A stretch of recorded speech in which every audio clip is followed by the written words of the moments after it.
Hello, good morning, welcome to all. I hope सब लोग ठीक होंगे, बेहतर होगा, सब लोग पढ़ रहे होंगे।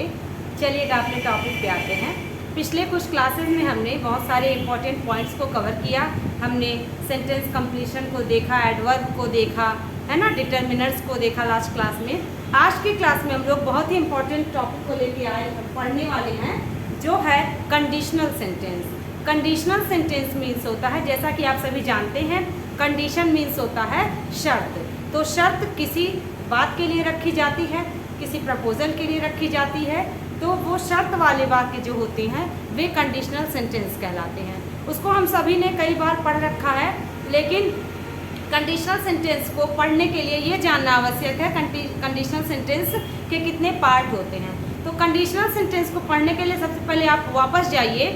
तो आप अगर वापस जाएंगे तो कंजक्शन की क्लास में जाइए, और वहाँ पर हमने आपको बताया था सबऑर्डिनेटिंग कंजक्शन 3 प्रकार के होते हैं। सबऑर्डिनेट क्लॉज, जो कि एडवर्ब क्लॉज, एडजेक्टिव क्लॉज और नाउन क्लॉज होते हैं। तो एडवर्ब क्लॉज में आपने एक कंजक्शन पढ़ा था इफ, एक कंजक्शन पढ़ा था अनलेस, एक कंजक्शन पढ़ा था अनटिल।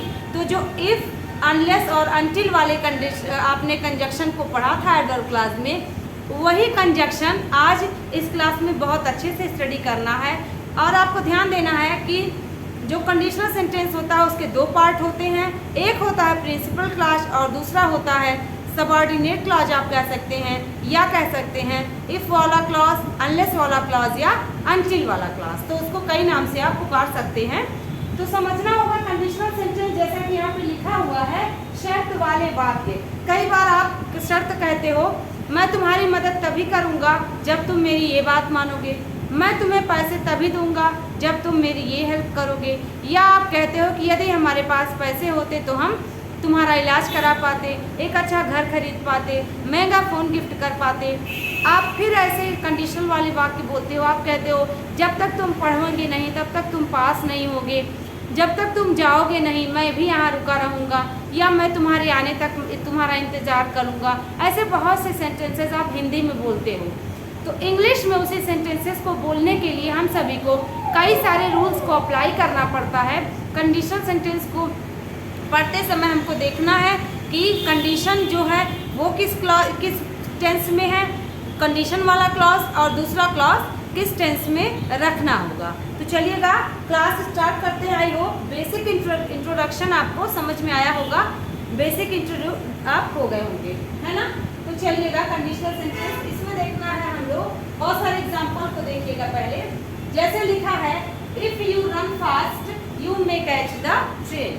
तो कंडीशनल सेंटेंस सिर्फ ऐसा नहीं है कि हमेशा प्रेजेंट में ही रहेगा, हमेशा फ्यूचर में ही रहेगा, या हमेशा पास्ट में ही रहेगा। उसकी कुछ शर्तें होती हैं, उस शर्तों को अप्लाई करके हम सभी कंडीशनल सेंटेंस को बनाते हैं। एग्जाम में उससे रिलेटेड बहुत सारे क्वेश्चंस आते हैं। कंप्लीट करने के क्वेश्चन आएंगे, या फिल इन द ब्लैंक्स में क्वेश्चन आएगा, या एरर में पूरा बना रहेगा तो पहला क्लॉज क्या रहेगा तो दूसरा क्लॉज कैसे करना है। तो जैसा कि आप यहाँ देख पा रहे हैं कि कंडीशनल सेंटेंस 2 क्लॉज से अटैच होते हैं। एक होता है कंडीशन वाला क्लॉज, दूसरा होता है उसके रिजल्ट वाला क्लॉज। मीन्स व्हाट, जब आप कंडीशनल सेंटेंस को पढ़ेंगे तो कंडीशनल सेंटेंस में एक क्लॉज में आपको शर्त मिलेगा, कंडीशन मिलेगा। जिस कंडीशन को आप फॉलो करेंगे तो आपको रिजल्ट मिलेगा, और जब तक रिजल्ट आप नहीं पा जाते तब तक कंडीशन फुलफिल नहीं होगा। तो देख पा रहे होंगे आप कंडीशनल सेंटेंस के 2 पार्ट। एक होता है कंडीशन प्रदान करता है, और दूसरा उस कंडीशन के बाद अगर उस कंडीशन को आप फॉलो करते हैं तो क्या रिजल्ट आएगा, और अगर आप उस कंडीशन को फॉलो नहीं करते हैं तो क्या रिजल्ट आएगा। दोनों को बहुत अच्छे से समझेंगे। तो चलिएगा देखते हैं।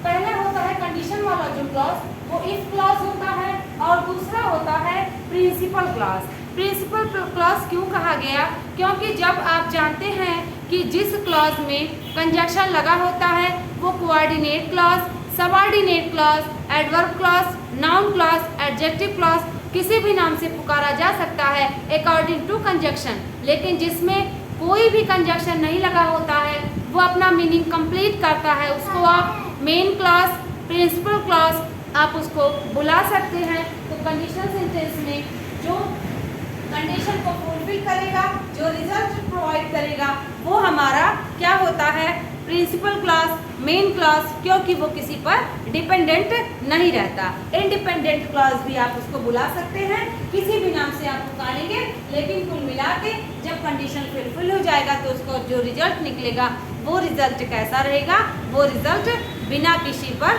आश्रित हुए अपना सेंटेंस को बयां करेगा। तो चलिएगा, एग्जाम्पल है आई हैड मनी। एग्जाम्पल क्यों हम बता रहे हैं, क्योंकि आपको जानना है कंडीशनल सेंटेंस कई प्रकार से आपको देखने को मिलेंगे, तो हर रूल को जानने से पहले आपको एग्जाम्पल देखना पड़ेगा, तब आपको पता चलेगा कि कंडीशनल सेंटेंस कैसे वाक्य में कार्य करता है। ठीक है, तो if I had money comma I would help you, यहाँ पे आप देख पा रहे हो इफ वाला क्लॉज पास्ट में है, तो बाद में भी देखिए विल का पास्ट वुड हुआ है।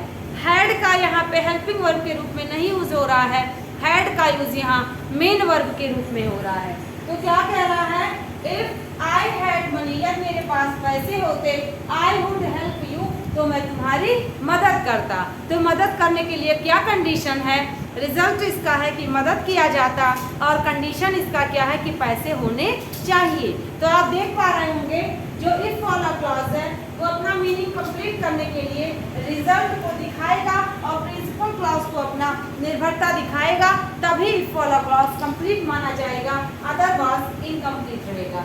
अब देखिएगा, ये जो हैड है ये वर्ब का सेकेंड फॉर्म है, पास्ट इंडिफिनिट है, यहाँ पे ये एज अ मेन वर्ब कार्य कर रहा है, हेल्पिंग वर्ब की तरह कार्य नहीं कर रहा है। तो यहाँ पे आप देखिएगा, इफ आई हैड मनी, मेरे पास पैसे होते, तो उसका रिजल्ट ये होता कि मैं तुम्हारी मदद करता।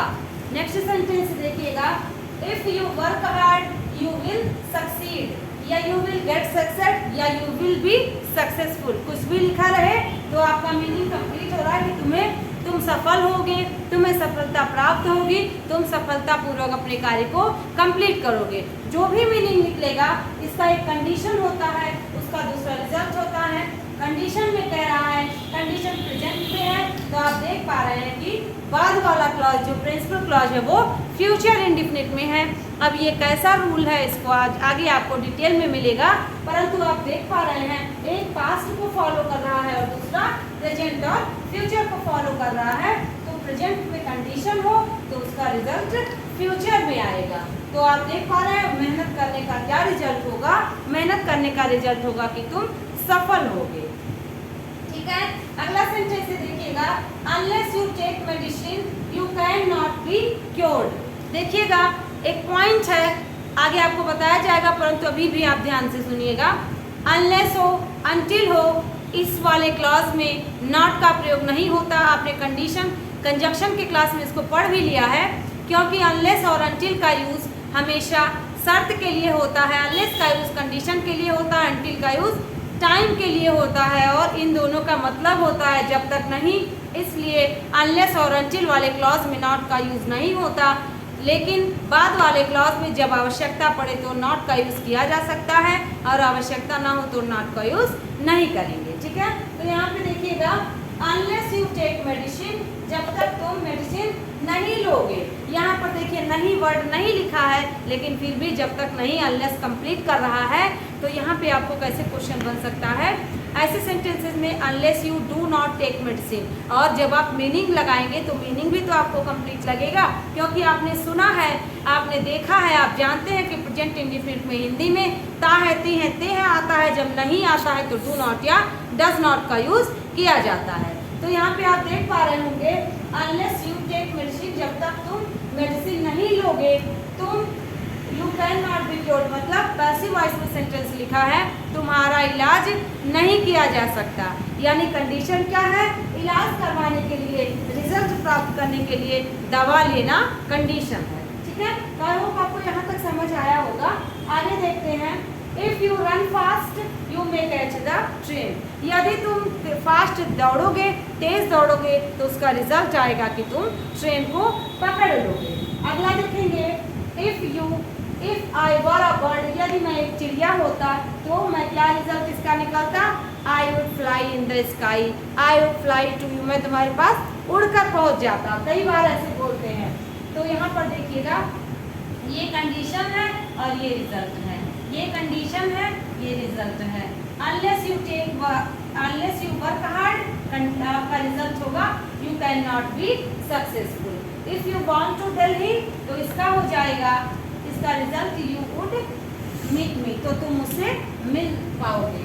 इफ रेन्स यहाँ देखेंगे इसको भी, और यहाँ पर ठीक है। तो ये सेंटेंसेस हैं कुछ, इसको आप बहुत अच्छे से स्टडी करिएगा।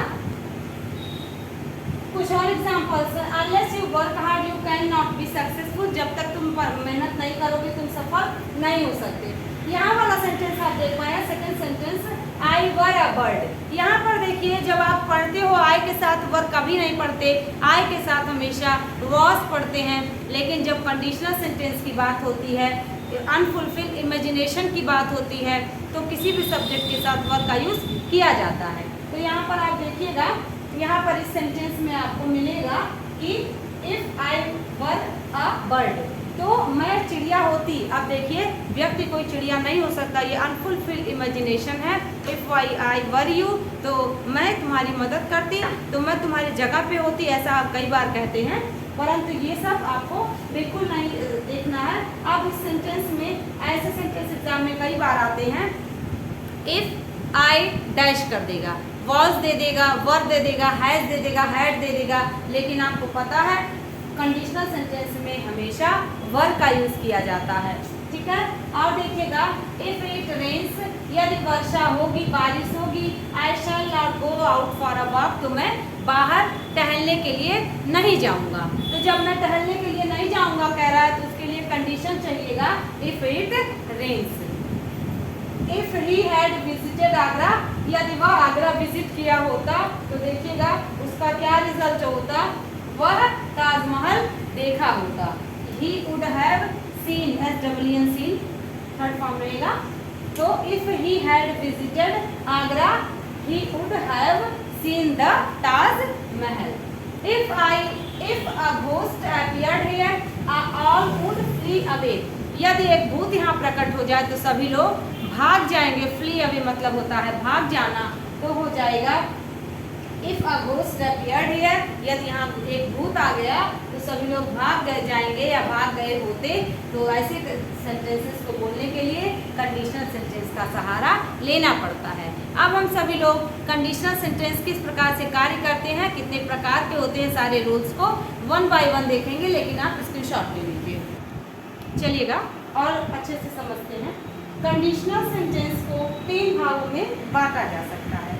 कहने का मतलब ये है कि जो इफ वाला क्लॉज रहेगा, अनलेस वाला क्लॉज रहेगा, किस टेंस में हो तो आगे उसका रिजल्ट किस टेंस में जाएगा। तो 3 पार्ट्स कौन कौन से हैं, 3 भागों में बांट करके कंडीशनल सेंटेंस को आसानी से पढ़ा और समझा जा सकता है। पहला है जब इफ क्लॉज प्रेजेंट टेंस में हो, दूसरा है अब प्रेजेंट का कोई भी प्रेजेंट हो, present indefinite, present continuous, present indefinite negative, ठीक है, तो उसको समझिए आप। अगला है जब इफ क्लॉज पास्ट टेंस में हो, पास्ट टेंस का मतलब पास्ट का कोई भी, पास्ट इंडेफिनिट, पास्ट परफेक्ट या वर कोई भी हो तो उसको माना जाएगा। और तीसरा कंडीशन है जब इफ क्लॉज फ्यूचर टेंस में हो। इफ क्लॉज फ्यूचर टेंस का मतलब जब आप हिंदी में मीनिंग निकालते हैं, आप कहते हैं जब तुम मेरी मदद करोगे तो मैं तुमको कुछ पैसे दूंगा, तो इसलिए आप गा गी गे का हिंदी में कंप्लीट होता है, तो वही फ्यूचर टेंस में हो जाएगा, उसका मीनिंग निकलेगा। तो प्रेजेंट टेंस, पास्ट टेंस और फ्यूचर टेंस, जैसा कि हम लोग देखते हैं कि प्रेजेंट टेंस, पास्ट टेंस और फ्यूचर टेंस को समझते हैं, उसको प्रेजेंट टेंस, पास्ट टेंस और फ्यूचर टेंस के अकॉर्डिंग, तो उसको हम लोग कंडीशनल सेंटेंस को बांट के पढ़ते हैं। लेकिन अब इसको और ज़्यादा डिटेल में बांटना पड़ता है, उसके बाद समझने हैं तो 9 पॉइंट्स होते हैं। कंडीशनल सेंटेंस को पढ़ने के लिए हम सभी आज 9 पॉइंट्स को अच्छे से स्टडी करेंगे। इसके बाद कंडीशनल सेंटेंस आपको कहीं भी पढ़ने की आवश्यकता नहीं है, बस आपको एग्जाम में समझना है कि कैसे क्वेश्चन आएगा। पार्ट 1 क्या हो जाएगा, प्रेजेंट या फ्यूचर में कंडीशनल सेंटेंस रहेगा। पार्ट 2 क्या होगा, पार्ट 2 में पास्ट टेंस में रहता है। पार्ट 3 में पास्ट परफेक्ट होता है, if you had money you would have helped me, ऐसे होता है। तो पास्ट परफेक्ट टेंस रहेगा, इसका कैसे बनेगा, बनेगा। फिर हम लोगों को देखना इफ क्लॉज मिसिंग हो जाएगा, इफ क्लॉज नहीं मिलेगा देखने को, क्या मिलेगा देखने को, हम लोगों को मिलेगा प्रोवाइडेड देखने को, provided that on condition that so long as. आप कहते हो जब तक तुम प्रिंसिपल से नहीं मिलोगे तुम्हारा एडमिशन नहीं हो सकता। तो एडमिशन प्राप्त करने के लिए क्या है, as long as, so long as you will not meet the principal और not your admission will not be, है ना, ऐसे आप बोलते हो। तो ऐसे में provided that on condition that so long as, जब ये 4 वर्ड्स आपको मिलेंगे तो आपको समझना है कि ये कंडीशनल सेंटेंस है। खाली इफ और अनलेस को आप पकड़ के नहीं जान सकते। Provided that on condition that और एज लॉन्ग एज या सो लॉन्ग एज। इसका मीनिंग होता है जब तक नहीं, या बशर्ते कि, या शर्त है कि। आप बोलते हो ना कि मैं तुम्हारे घर आऊँगा बशर्ते कि तुम गाड़ी भेज देना, तो बशर्ते कि मतलब आपने बशर्त मतलब शर्त के साथ आपने अपनी बात को रखा। तो प्रोवाइडेड हो, प्रोवाइडेड दैट हो, ऑन कंडीशन दैट हो, सो लॉन्ग एज या एज लॉन्ग एज हो, तो ये वर्ड भी कंडीशनल सेंटेंस में आते हैं। आगे देखेंगे पार्ट 5 में हम लोगों का है यदि सेंटेंस में इन केस वर्ड आता है। आप कहते हो ना कि इन केस ऐसा हो जाए, तो इन केस वर्ड जब मिले तो वो भी सेंटेंस कंडीशनल सेंटेंस में ही बयां होता है। वंस आप देखते हो एक बार मेरा एडमिशन हो जाए तो फिर मैं पढ़ के पास करके दिखाऊंगा, तो एक बार वंस वाला क्लॉज कंडीशनल है और इसका रिजल्ट बाद वाला क्लॉज देगा, ठीक है। तो अनलेस हो, वंस हो, इन केस हो, तो ये सेंटेंस भी हम लोगों के कंडीशनल सेंटेंस कहलाते हैं। आगे है सिर्फ, अब आपने देखा एक क्लॉज में अफर्मेटिव या निगेटिव, दूसरे क्लॉज में अफर्मेटिव या निगेटिव, लेकिन सिर्फ अफर्मेटिव निगेटिव ही कंडीशनल सेंटेंस में नहीं होता। कंडीशनल सेंटेंस इंट्रोगेटिव भी हो सकते हैं। इंट्रोगेटिव स्ट्रक्चर से वही सेंटेंस कहा जाए और उसका रिजल्ट बाद में फुलफिल हो तो वो भी कंडीशनल सेंटेंस कहलाता है। इसके बाद कंडीशनल सेंटेंस अफर्मेटिव, निगेटिव या इंट्रोगेटिव ही अकेले नहीं हो सकता, आपको इम्परेटिव सेंटेंस को भी कंडीशनल सेंटेंस में पढ़ना पड़ता है। तो कंडीशनल सेंटेंस में कंडीशन इम्परेटिव सेंटेंस में होगा और इसका रिजल्ट अफर्मेटिव में होगा। दोनों सेंटेंस का इम्परेटिव होगा। ऐसे इंट्रोगेटिव कंडीशनल सेंटेंस में कंडीशन वाला पार्ट जिसमें कंडीशन अप्लाई किया जाए वो इंट्रोगेटिव में होगा, और जिसमें कंडीशन अप्लाई नहीं किया जाएगा, रिजल्ट दिया जाएगा, वो सामान्य अफर्मेटिव या नेगेटिव सेंटेंस होगा। उसी तरह से इम्परेटिव में तो आपने देखा कि कितने पार्ट को हम लोग देख करके कंडीशनल सेंटेंस को अच्छे से देखेंगे। अब हम लोग 1 बाय 1 स्टडी करेंगे। ये सारे पूरे आज की क्लास में पूरे रूल्स डिस्कस किए जाएंगे। तो सबसे पहला रूल होगा प्रेजेंट टेंस में। चलिएगा हम लोग पहला कंडीशन देखते हैं। पहला कंडीशन क्या होगा, यदि इफ वाला क्लॉज प्रेजेंट में हो। क्या है नियम, यदि इफ वाला क्लॉज प्रेजेंट में हो तो बाद वाला क्लॉज प्रेजेंट या फ्यूचर में होता है। इफ वाला क्लॉज कभी भी फ्यूचर में नहीं हो सकता। ऐसा एग्जाम में क्वेश्चन आता है कि इफ वाले क्लॉज में कभी भी फ्यूचर नहीं हो सकता, लेकिन जब आप हिंदी का मीनिंग निकालेंगे तो वो फ्यूचर ही इंडिकेशन करेगा, इफ वाला क्लॉज फ्यूचर में नहीं हो सकता। लेकिन हिंदी में जब आप मीनिंग निकालेंगे तो हिंदी में यही मीनिंग कंप्लीट होगा, यदि तुम मेरी मदद करोगे। लेकिन इंग्लिश में जब आप करेंगे तो if you help me, if you will help me, if you shall help me, ऐसा कुछ नहीं। If you help me I will follow you, I will appreciate you, ठीक है, यू विल बी अप्रिशिएटेड। कुछ भी आप कहें लेकिन इफ़ वाला क्लॉज हमेशा प्रेजेंट में होगा। ऐसा आ जाता है सेंटेंस एग्जाम में। तो इफ़ के वाले क्लास में फ्यूचर नहीं हो सकता, इफ़ वाले क्लास में कोई और टेंस नहीं हो सकता। यदि इफ़ वाला क्लास प्रेजेंट में है तो बाद वाला प्रेजेंट या फ्यूचर दोनों में बन सकता है, इस बात को ध्यान रखिएगा। लेकिन खाली प्रेजेंट या फ्यूचर ही बन सकता है। अगर इफ़ वाला क्लास पास्ट में है तो पास्ट जाएगा, लेकिन यदि प्रेजेंट में है तो प्रेजेंट या फ्यूचर ही बनेगा, पास्ट नहीं बन सकता। चलिएगा क्या कहने का मतलब है, फर्स्ट क्लास जो हमारा इफ वाला क्लॉज होगा वो किस में होगा, प्रेजेंट में, तो बाद वाला क्लास देखिए सेकेंड क्लास प्रेजेंट या फ्यूचर में होगा। अब प्रेजेंट या फ्यूचर का मतलब प्रेजेंट का कैन भी आ सकता है, प्रेजेंट का मे भी आ सकता है ना, फ्यूचर भी आ सकता है, लेकिन यह वाला इफ वाला क्लास हमेशा प्रेजेंट में, प्रेजेंट का अफर्मेटिव प्रेजेंट का निगेटिव दोनों हो सकता है, लेकिन ऐसा नहीं है कि सिर्फ अफर्मेटिव की ही बात करें। एग्जाम्पल है if I go to Jaipur, ठीक, comma I will see my friends. कह रहा है यदि मैं जयपुर जाऊंगा, हिंदी में क्या कह रहा है, जब मैं जयपुर जाऊंगा, यदि मैं जयपुर जाऊंगा, अगर मैं जयपुर जाऊंगा तो क्या हो जाएगा, मैं अपने फ्रेंड्स से मिलूंगा, मैं अपने मित्रों से मिलूंगा। हिंदी में गा आया, आप उसको नेग्लेक्ट कर दीजिए, जस्ट इग्नोर दैट। बस आपको समझना है कि वो वाला पार्ट प्रेजेंट में ही रहेगा, इस गा की मीनिंग से फ्यूचर नहीं बनाएंगे। If I go to Jaipur I will see my friends. Next example है इफ फॉग गेट्स थिकर, यदि कोहरा घना हो जाएगा, यदि कोहरा, अगर कोहरा घना हो जाता है तो क्या हो जाएगा, flights get late. Flights get late मतलब लेट हो जाएगी, लेट हो जाती है, कुछ भी करे। तो देखिए यहाँ पे दूसरा क्लास फ्यूचर में मिला, तो यहाँ पर दूसरा क्लास प्रेजेंट में हुआ कि जब या यदि अगर कोहरा घना हो जाता है तो फ्लाइट्स लेट हो जाएगी, फ्लाइट्स लेट हो जाती है, परंतु देखिएगा प्रेजेंट में है, या तो प्रेजेंट या तो फ्यूचर। इस बात को आप नोट डाउन कर लीजिए। If you are looking for Madhu, comma you may find her with her mother. देखिएगा कह रहा है प्रेजेंट, तो प्रेजेंट का कोई भी हो सकता है ना, ऐसा तो नहीं है कि प्रेजेंट इंडेफिनिट सिर्फ कह रहा है। यहाँ देखिए प्रेजेंट कॉन्टिन्यूअस आया है। If you are looking for मतलब होता है किसी का टेक केयर करना, देखभाल करना।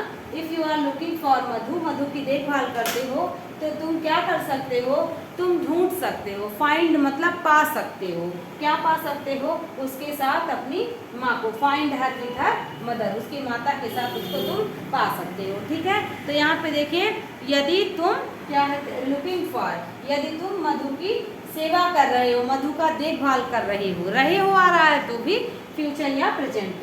तो मे भी प्रेजेंट होता है, माइट होता तो फ्यूचर होगा। If you work hard, if you work has finished, if your work had finished, यदि तुम्हारा काम खत्म हो चुका है तो तुम जा सकते हो, तो खत्म हो चुका है तुम जा सकते हो। देखिएगा प्रेजेंट परफेक्ट टेंस आ रहा है और जा सकते हो उसको, उसका रिजल्ट है। कंडीशन क्या है, काम खत्म होना, प्रेजेंट परफेक्ट टेंस, बाद का है यू कैन गो मतलब तुम जा सकते हो। आगे देखिएगा if you work hard you will succeed, यदि तुम मेहनत करोगे तो तुम सफल होगी। तो उम्मीद करते हैं पहला वाला रूल्स आपको बहुत अच्छे से, पहला वाला नियम समझ आया होगा। यदि इफ क्लास प्रेजेंट में हो तो दूसरा फ्यूचर या प्रेजेंट में होगा। अब हमारा दूसरा रूल चलेगा इफ वाला क्लास पास्ट में हो। कौन सा past, past indefinite, past continuous, past perfect. तो बाद वाले में हम कौन सा रूल अप्लाई करेंगे, लेकिन पहले इसका स्क्रीनशॉट ले लीजिए। चलिएगा अब हम लोग पास्ट वाले रूल्स को पढ़ते हैं। तो पास्ट वाले रूल में आप जानते हैं विल का पास्ट वुड होता है, शैल का पास्ट शुड होता है, कैन का पास्ट कुड होता है। तो हमारा कंडीशन क्या है, जो इफ़ वाला क्लॉज है यदि पास्ट इंडेफिनिट में हो, पास्ट परफेक्ट में हो, पास्ट के कॉन्टिन्यूअस में कुछ भी हो, तो उसको हम लोग क्या करेंगे, बाद वाला क्लॉज हमारा किस में रहेगा, वुड में, कुड में और शुड में रहेगा, वर्ब का फर्स्ट फॉर्म। परफेक्ट को भी नहीं करेंगे, परफेक्ट वाला दूसरा रूल है, वुड हैव रहता है, शुड हैव रहता है परफेक्ट वाले में, लेकिन यहाँ पे क्या रहेगा, यहाँ पे पास्ट इंडेफिनिट या पास्ट का कोई भी टेंस हो तो हम लोग बाद वाला क्लॉज किस में रखेंगे, subject plus would, could, should verb का फर्स्ट फॉर्म। ये चीज़ यहाँ पर लिखा है।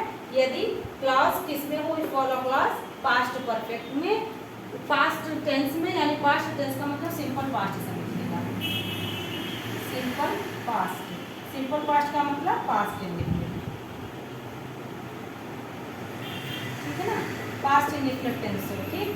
तो क्या करेंगे, इसको हम लोग जो बाद वाला क्लॉज रहेगा subject, should, could, would verb का फर्स्ट फॉर्म। एग्जाम्पल देखेंगे इफ टीचर इंटरप्टेड हिम, यदि टीचर उसको इंटरप्टेड हिम मतलब दखलंदाजी किया, उसको परेशान किया तो क्या हो जाता, वह भाग सकता था, वह भाग run, he run, कुछ भी लिखा जा सकता है। should, could, would में ही से कोई एक रहेगा। ठीक है, आगे है if that boy came into my room, कह रहा है यदि वह लड़का मेरे कमरे में आया तो क्या कंडीशन है? I would shout loudly, मैं जोर से चिल्लाऊंगा। ठीक है, मैं चिल्लाऊंगा क्या? पास्ट है। यदि वह लड़का मेरे कमरे में आया होता, यदि आया था तो मैं उसके ऊपर चिल्लाया होता या मैं चिल्ला दिया होता। तो वुड प्लस वर्ब का देखिए फर्स्ट फॉर्म लगा हुआ है। ठीक है, यही वाला रूल फॉलो हो रहा है। फिर कह रहा है इफ ही आस्क्ड अस, कह रहा है यदि वह उनसे पूछा होता, अस मतलब प्लूरल। ठीक है, पूछा होता तो क्या होता? हम, वी वुड टेल हिम, उसे बताए होते। यदि वह हमसे पूछा होता तो हम उसे बताए होते। कैसे बताए होते? वी विल टेल हिम, तो वी विल का पास्ट, आगे पास्ट है तो विल का पास्ट वुड हुआ है। शैल का पास्ट शुड हो सकता था, कैन का पास्ट यहाँ कुड हो सकता था। तो पहले वाला यदि पास्ट में जाएगा तो बाद में भी हम लोग पास्ट टेंस को ही फॉलो करेंगे। इसको आप कंडीशनल सेंटेंस में भी पढ़ सकते हैं, इसको आप इस वाले पॉइंट को आप सेंटेंस कंप्लीशन में भी पढ़ सकते हैं, सीक्वेंस ऑफ टेंसेज में भी पढ़ सकते हैं। ठीक है, अगला एग्जांपल है if a ghost appeared here all would flee away, यदि यहाँ एक भूत आ गया होता तो सब के सब भाग गए होते। फ्ली अवे मतलब होता है भाग जाना। ठीक है, तो ये वाला आपने कंडीशन को समझ लिया। आगे पास्ट है तो सब पास्ट ही जाएगा। अब पास्ट इंडेफिनिट है तो हो जाएगा वुड, शुड, कुड और वर्ब का फर्स्ट फॉर्म। आगे रूल है इसी में चल रहा है कि आपने देखा होगा कई बार आप सुनते हैं अनफुलफिल इमेजिनेशन। अनफुलफिल इमेजिनेशन क्या होता है? अनफुलफिल इमेजिनेशन का मतलब ऐसे कल्पनाएं, ऐसे फैक्ट जो कभी पूरे ना हो पाए। जैसे आप कहें यदि मैं प्रधानमंत्री होता तो ये करता, यदि मैं तुम होता तो ऐसे कर दिया होता, यदि मैं चिड़िया होता तो आसमान में उड़ जाता, राजा होता तो रानी हो जाती, तुमको रानी बना लेते, है ना। ऐसे कुछ भी वर्ड एग्जाम्पल के थ्रू हम लोग समझने का प्रयास करेंगे। मतलब क्या ऐसी कल्पना आप करते हो, कहाँ से आप राजा होगे आज, कहाँ से आप किसी को रानी बनाओगे, क्योंकि राजा रानी की उपाधि तो खत्म हो गई है। पहला पॉइंट। दूसरा ये एक कल्पना मात्र है, तो वो ऐसी कल्पनाएं जो कभी पूरी ना हो पाए उसको अनफुलफिल्ड इमेजिनेशन कहते हैं। और उसमें कोई भी सब्जेक्ट हो उसके साथ हमेशा वर लगेगा, चाहे वो सब्जेक्ट सिंगुलर हो चाहे सब्जेक्ट प्लूरल हो। आमतौर पे सामान्यतः आपने पढ़ा है कि सिंगुलर सब्जेक्ट के साथ आप पढ़ते हैं ही, शी, इट, किसी नेम के साथ आप वॉज पढ़ते हो, बाकी के साथ वर पढ़ते हो। लेकिन कंडीशनल सेंटेंस में सभी सब्जेक्ट के साथ, 7 सब्जेक्ट के साथ, यानी कि ही, शी, इट, दे, नेम और कोई भी प्लूरल सिंगुलर हो तो आप उसके साथ वर लगाते हैं। ठीक है, तो क्या है आपका रूल? रूल ये है कि इफ सब्जेक्ट वर ही लगेगा, एकदम श्योर है। इसके बाद कोई ना कोई नाउन या कोई एडजेक्टिव आएगा, कोई नाउन या कोई एडजेक्टिव, इसके बाद सब्जेक्ट वुड प्लस वर्ब का फर्स्ट फॉर्म आएगा। पहले वाले में देखिए वर है तो क्या हो रहा है, कोई नाउन या एडजेक्टिव आ रहा है, यहाँ पे हैड होता तो वर्ब का थर्ड फॉर्म आता। ठीक है, तो कह रहा है if I were a bird, यदि मैं चिड़िया होता तो क्या करता? आई would fly in the sky. तो कहाँ से वह चिड़िया होगा, कहाँ से वह उड़ेगा, यह एक कल्पना मात्र है। लेकिन ऐसा सेंटेंस कंडीशनल सेंटेंस में आता है if I were a bird, यदि मैं चिड़िया होता तो आसमान में उड़ता। If he were a poet, यदि वह एक कवि होता तो क्या करता? He would write an epic, वह एक ग्रंथ लिखता। ना ही वह कवि है ना ही वह ग्रंथ लिख रहा है, लेकिन कह रहा है यदि वह कवि होता तो वह ग्रंथ लिखता। If you were a king, यदि तुम एक राजा होते तो तुम मुझे अपनी रानी बना लेते। तो तुम राजा कहाँ से हो सकते हो, तुम तो आम इंसान हो। इसलिए यहाँ पर देखिएगा यू के साथ तो वर लगता है, ये आपको पता है। दे के साथ लगता है, वी के साथ लगता है, लेकिन ही के साथ, शी के साथ, इट के साथ, नेम के साथ आपने वर नहीं होगा।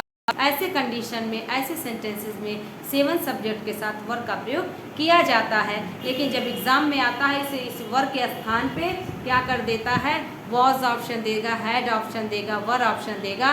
तो आपने तो 7N में जिसमें से सिंगुलर है उसके साथ तो वॉज पढ़ा है तो आप वॉज कर दोगे। लेकिन कंडीशनल सेंटेंस आपके दिमाग में रखना होगा तो इसके साथ वर लगेगा। इसको भी ध्यान से आप देखिएगा।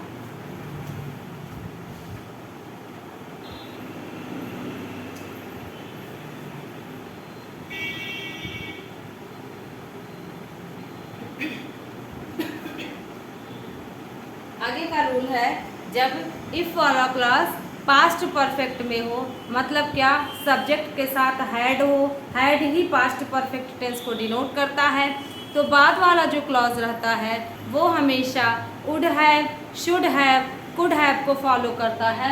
और इस बात का ध्यान रखिएगा, कहीं भी अगर आप वुड हैव को, शुड हैव को या कुड हैव को पढ़ते हैं तो इसके साथ हमेशा वर्ब का थर्ड फॉर्म होगा, चाहे कंडीशनल सेंटेंस में हो, चाहे कहीं अलग ही आप पढ़ते हैं। लेकिन आपको ध्यान रखना होगा कि यदि सेंटेंस में would have, should have, could have दिया है तो इसके साथ हमेशा वर्ब का थर्ड फॉर्म ही लगेगा, यदि वर्ब को फॉलो करना है तो। ठीक है, तो ये वाला रूल है हमारा। यदि इफ वाला क्लास पास्ट परफेक्ट हो, मतलब क्या, सब्जेक्ट के साथ हैड प्लस वर्ब का थर्ड फॉर्म हो, ऑब्जेक्ट हो, जो भी हो, नाउन हो, प्रोनाउन हो, तो जब आगे चलेंगे तो अगले वाले क्लॉज में जो प्रिंसिपल क्लॉज होता है उसमें सब्जेक्ट के साथ वुड हैव, शुड हैव और कुड हैव रहेगा। वर्ब का थर्ड फॉर्म प्लस ऑब्जेक्ट हो तो उसको लिख देंगे। ठीक है, तो इसको एग्जाम्पल देखिएगा, if he had visited Agra comma he would have seen the Taj Mahal, means what. अब देखिएगा, वुड हैव का मतलब होता है किया होता, शुड हैव मतलब चाहिए था, कुड हैव मतलब सकता था। तो कह रहा है कि यदि वह आगरा विजिट किया होता तो वह उसको ताजमहल देखना चाहिए था, यानी कि या देखा होता, तो जब वह आगरा गया होता तब न देखा होता, वह आगरा गया ही नहीं। कंडीशनल सेंटेंस है, आगरा देखने का, ताजमहल देखने का कंडीशन है कि उसको आगरा जाना पड़ेगा। ठीक है, अगला है, if he had worked hard he should have succeeded, यदि वह कठिन परिश्रम किया होता तो उसको सफल हो जाना चाहिए था, उसको पास हो जाना चाहिए था। तो वह कठिन परिश्रम किया ही नहीं, सफल होने की शर्त थी कि उसको कठिन परिश्रम करना चाहिए था। आगे है, if I had tried to cheat him he could have fired me, कह रहा है यदि मैं उसको चीट किया होता या मैंने उसको चीट करने का प्रयास किया होता, तो चीट करने का यदि प्रयास करता तो क्या परिणाम होता, वह उसे फायर्ड हिम मतलब आग लगा देता, यानी वह उसके गुस्से का शिकार हो जाता। तो यहाँ पे देखिए, ही कुड हैव फायर्ड मी मतलब वह मुझे आग लगा देता या मुझ पर वह गुस्सा दिखाता। तो ऐसे कंडीशन में आप देख पा रहे होंगे, यहाँ पर क्या है देखिएगा, सब्जेक्ट है, हैड है और वर्ब का थर्ड फॉर्म है, वर्ब का थर्ड फॉर्म है। ठीक है, ये यहाँ पे ट्राइड वर्ब का थर्ड फॉर्म है। ये वाला सेंटेंस देखिए, इफ आई हैड मनी, आपको देखने में अलग लग सकता है, आपको लग सकता है कि सेंटेंस गलत लिखा है, लेकिन ऐसा नहीं है, सेंटेंस गलत नहीं लिखा है, सेंटेंस करेक्ट है। क्योंकि आपको मैंने बताया था कि हैड का कई यूज़ होता है। जब हैड हेल्पिंग वर्ब की तरह यूज़ होगा तो इसके साथ वर्ब का हमेशा थर्ड फॉर्म यूज़ होगा। तो हमने आपको बताया कि इफ़ आई हैड मनी, तो हैड का मतलब कि जब हैड का मीन्स एक हैड आप जानते हैं हेल्पिंग वर्ब यूज़ होता है, और दूसरा जो हैड रहता है वो मेन वर्ब की तरह यूज़ होता है। पास होना, रखना, खाना पीना, नहाना धोना, ऐसे सेंस में हमेशा हैड का यूज़ करते हैं। तो वो वाला जो हैड होता है उसका फर्स्ट फॉर्म हैव होता है और उसका सिमिलर हैज़ होता है, लेकिन उसका दोनों का सेकेंड फॉर्म हैड होता है और दोनों का थर्ड फॉर्म भी हैड होता है। तो यहाँ पे देखिएगा, ये जो हैड है वो हैड वर्ब का सेकेंड फॉर्म था, इसके पहले वाले सेंटेंस में यहाँ पे जो हैड है ये वर्ब का थर्ड फॉर्म है, और ये वाला जो हैड है ये पास्ट परफेक्ट में हैड हो जाता है। तो जब पास्ट परफेक्ट में हैड होता है तो उसी अनुसार यहाँ पे इफ़ आई हैड मनी, तो मैं क्या करता, वुड हैव क्योर्ड हिम, उसका इलाज किया होता, उसका इलाज करवाया होता। तो इलाज होने और करवाने के लिए क्या शर्त है कि पैसे होने चाहिए। तो आई होप आपको ये समझ आया होगा, इसको बहुत अच्छे से समझ के स्क्रीनशॉट ले लीजिएगा। चलिएगा अब इन केस वाला देखेंगे। इन केस है, इन केस के स्थान पे इफ का भी प्रयोग किया जा सकता है, लेकिन यदि सेंटेंस में इफ का प्रयोग ना किया जाए, इन केस का प्रयोग करके बताया जाए, तो आपको पता है कि प्रिंसिपल क्लॉज ऐसा क्लॉज होता है जिस पर कोई भी क्लॉज अपना राज नहीं करता, मतलब निर्भर उस पर और क्लॉज रहेंगे लेकिन वह उस किसी पर निर्भर नहीं रहेगा। तो जब ऐसा हो तो इन केस वर्ड लगता है। और सबऑर्डिनेट क्लॉज तो आप जानते हैं, इन केस एक प्रीपोजिशन है, इन केस एक कंजक्शन है, तो वो कंजक्शन सबऑर्डिनेट क्लॉज को प्रेजेंट करेगा। यहाँ पे इफ़ भी लगाया जा सकता है, लेकिन यदि इफ़ ना लेकर के यहाँ पर इफ़ के स्थान पर इन केस लिखा हो तो क्या करेंगे, देखिएगा।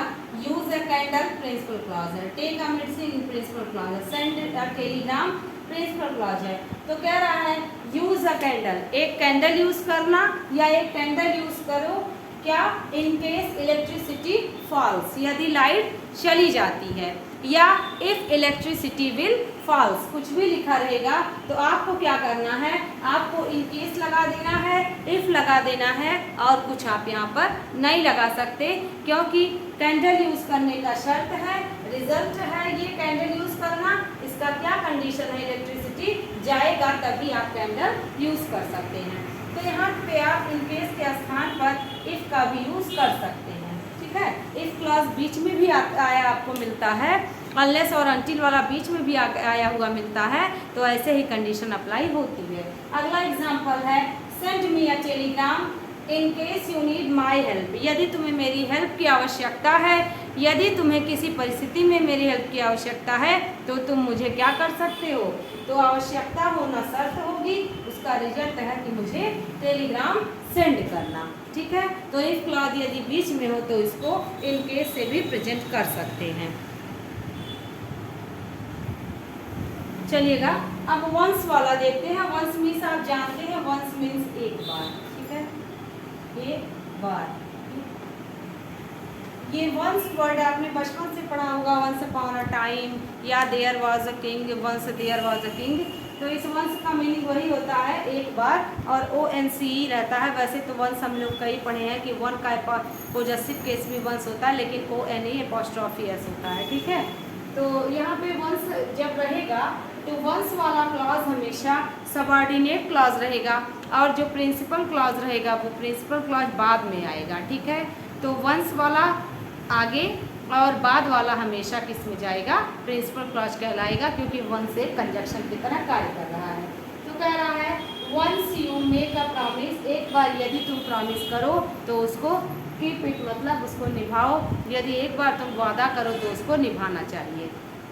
दूसरा सेंटेंस है once you read this book you will like it, यानी कि एक बार यदि तुमने इस किताब को पढ़ लिया तो तुम उसे लाइक इट मतलब पसंद करोगे, यू विल लाइक इट मतलब तुम उसे पसंद करोगे। तो देखिएगा प्रेजेंट में है और बाद में फ्यूचर आ रहा है, यानी कि पसंद करने की शर्त है कि उसको तुम एक बार जरूर पढ़ो। तो ये वाला क्लास भी हमेशा ये सबऑर्डिनेट क्लास है, और ये वाला सबऑर्डिनेट है, ये लास्ट के जो है वो प्रिंसिपल क्लॉज है, क्योंकि किसी पर भी निर्भर नहीं है, सिर्फ कॉमा से ये अलग हो रहे हैं। कह रहा है once you take a decision, यदि तुम एक बार डिसीजन ले लो यानी निर्णय ले लो तो उसे स्टिक टू इट, मतलब उसी पर अडिग रहो, उसी पर खड़े रहो, उसको चेंज मत करो। तो यहाँ पर कह रहा है once you take a decision stick to it, तो स्टिक टू इट ये क्या है, ये प्रिंसिपल क्लॉज है। और once you take promise, once you take decision, once you make a promise, once you read a book, ये सारी क्या हैं, ये सबऑर्डिनेट क्लॉज हैं। और इसके बाद वाला प्रिंसिपल क्लॉज है, ये भी एक प्रकार का कंडीशनल सेंटेंस है। अब हम लोग पढ़ेंगे अनलेस वाला कंडीशनल सेंटेंस। अनलेस वाले क्लॉज को हम लोग देखेंगे। पहली बात कि अनलेस का मीनिंग क्या होता है, अनलेस का मीनिंग होता है जब तक नहीं। तो जब तक नहीं, अनलेस का ही जब मीनिंग होता है तो क्या ध्यान रखना होगा, आपको ये ध्यान रखना होगा कि अनलेस वाले क्लॉज में कभी भी नॉट का प्रयोग नहीं किया जाता। बाद वाले क्लॉज में नॉट का प्रयोग किया जा सकता है, लेकिन अनलेस वाले क्लॉज में नॉट का प्रयोग नहीं किया जा सकता है। ऐसा क्यों, क्योंकि इसका मीनिंग ही होता है जब तक नहीं। तो चलिएगा यहाँ पर मैंने लिखा भी है, देखिएगा, नोट भी कर लीजिएगा। अनलेस वाले क्लॉज में नॉट, नो, नेवर का प्रयोग नहीं किया जाता। अनलेस वाले क्लॉज में कह रहा है ना कि पूरे सेंटेंस में कह रहा है। समझिएगा कि उस सेंटेंस में ही नॉट का प्रयोग नहीं होगा। आवश्यकता पड़े तो नॉट का प्रयोग कर देंगे, यदि आवश्यकता ना पड़े तो नॉट का प्रयोग नहीं किया जा सकता। कह रहा है अनलेस सब्जेक्ट प्लस वर्ब का फर्स्ट फॉर्म SAIS रहे तो SAIS भी लिख सकते हैं, यानी कि प्रेजेंट इंडेफिनिट में जिसके साथ SAIS लगेगा तो आप भी लगा देंगे। इसके बाद वाले क्लॉज पे क्या करेंगे, सब्जेक्ट के साथ या तो बाद वाला क्लॉज प्रेजेंट में होगा या तो बाद वाला क्लॉज फ्यूचर में होगा, जैसा आपने स्टार्टिंग में पढ़ा था। तो देखिएगा विल रहे, शैल रहे, कैन रहे, मे रहे, कुछ भी रहे तो उसको आगे नोट डाउन कर सकते हैं। ठीक है। अनलेस को इफ से रिप्लेस भी किया जा सकता है, लेकिन ऐसी शर्त होगी जब इंग्लिश में इफ के साथ अनलेस को रिप्लेस करेंगे तो इफ के साथ हम नॉट का प्रयोग करेंगे, उसको निगेटिव बनाएंगे। यदि निगेटिव नहीं बनेगा तो नॉट का प्रयोग नहीं करेंगे। ठीक है। एग्जाम्पल देखिएगा, अनलेस के साथ प्रेजेंट वाला क्लॉज तो बाद वाला प्रेजेंट या फ्यूचर में हो सकता है, प्रेजेंट का कोई भी हो सकता है। Unless you work hard comma, unless वाला क्लॉज प्रेजेंट में, बाद वाला प्रेजेंट या फ्यूचर में रहेगा। कह रहा है unless you work hard you can not be successful, जब तक तुम कठिन परिश्रम नहीं करते हो तुम सफल नहीं होगे। तो सफल नहीं होगे में गेट सक्सेस भी कह सकते हैं और सक्सीड भी कह सकते हैं, बी सक्सेसफुल भी कह सकते हैं। एक बार एडजेक्टिव का यूज हुआ है, दोबारा नाउन का यूज हुआ है और तीसरी बार वर्ब का यूज हुआ है। ठीक है। तो सक्सेसफुल एक एडजेक्टिव है, अगर इसको आप वर्ब से लिखते तो ऐसे लिख सकते थे, यू कैन नॉट सक्सीड। ठीक है। अगर आप इसको नाउन बनाते तो आप ऐसे लिख सकते थे, you can not get success. ठीक है। ये नाउन है, ये एडजेक्टिव है और ये वर्ब है। ठीक है। आप इसको समझेंगे ऐसे। यदि आप इसको अनलेस को इफ से रिप्लेस करें तो इसका सेंटेंस ऐसे बन सकता है, if you do not work hard you can not be successful. यदि तुम कठिन परिश्रम नहीं करते हो, यहाँ पे कह रहा है जब तक तुम कठिन परिश्रम नहीं करते हो। ठीक है। दोनों सही है, बस एक में नॉट का यूज करेंगे, दूसरे में नॉट का यूज नहीं कर सकते। अगला एग्जाम्पल है unless you take medicine you will be cured, जब तक तुम दवा नहीं लोगे तुम्हारा इलाज नहीं होगा, तुम्हारा इलाज नहीं किया जा सकता। You can not be cured, you will be cured, you will not be cured. ठीक है। तो देखिएगा जब तक तुम दवा नहीं लोगे, you will not be cured, you will be cured या you can not be cured, मतलब तुम्हारा इलाज नहीं किया जा सकता। तो देखिए अनलेस वाले में नॉट का प्रयोग नहीं किया गया है। Unless he grows more food comma he can not be rich, जब तक वह ज़्यादा फूड को नहीं ग्रो करेगा, बोएगा, उगाएगा, तब तक वह धनी यानी कि उसके पैसे वाला नहीं बन सकता। अब जब एग्जाम में इसका क्वेश्चन आता है तो कैसे आता है, unless you do not grow more grain या कह देगा मोर फूड। तो समझना होगा आपको कि यहाँ पे unless you will not, unless you do not, ये कुछ नहीं करना है। अनलेस यू डू नॉट को, डज नॉट को, विल नॉट को सबको रिप्लेस करके सिर्फ वर्ब फर्स्ट फॉर्म की आवश्यकता है लिखेंगे। SAIS लगेगा तो लगाएंगे, अन्यथा उसको भी स्किप कर देंगे। अगला एग्जाम्पल है unless she goes I will inform the police, जब तक वह नहीं जाती है मैं पुलिस को बता दूंगा, मैं इन्फॉर्म पुलिस को कर दूंगा। यहाँ पे वह जाने के लिए पुलिस को इन्फॉर्म करने का शर्त है, नहीं करूँगा होता तो नॉट का प्रयोग होता, लेकिन अनलेस वाले क्लॉज में नहीं, बाद वाले क्लॉज में किया जा सकता था। आगे का एग्जाम्पल है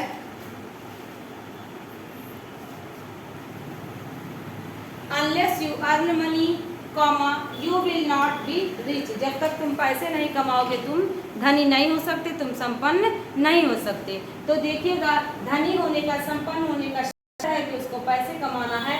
तो आप देख पा रहे होंगे अनलेस वाले क्लास को कैसे एग्जाम में डिनोट किया गया है। और एग्जाम में जब यही सेंटेंस बनेगा तो एग्जाम में यही सेंटेंस कैसे बन सकता है, इस तरीके से आपको दिया जाएगा डू नॉट का प्रयोग करके, तो सेंटेंस आपका गलत होगा। जैसे यही सेंटेंस है तो ऐसे दिया होगा unless you do not work hard you will not get success। तो यहाँ पे सेंटेंस क्या है, इनकरेक्ट सेंटेंस है, क्योंकि यहाँ पे अनलेस वाले क्लॉज में नॉट का प्रयोग किया गया है। इसका रिप्लेसमेंट आप ऐसे भी कर सकते थे, if you do work hard you will not get success. तो यहाँ पर आप देख पा रहे हैं डू नॉट वर्क हार्ड लगा है, तो ये सेंटेंस करेक्ट है। लेकिन यही सेंटेंस अगर अनलेस के साथ डू नॉट लगा करके आप बनाते हैं तो सेंटेंस इनकरेक्ट हो जाएगा। ये सेंटेंस ऐसे करेक्ट हो सकता था जैसा कि आपने सीख लिया है, ठीक है।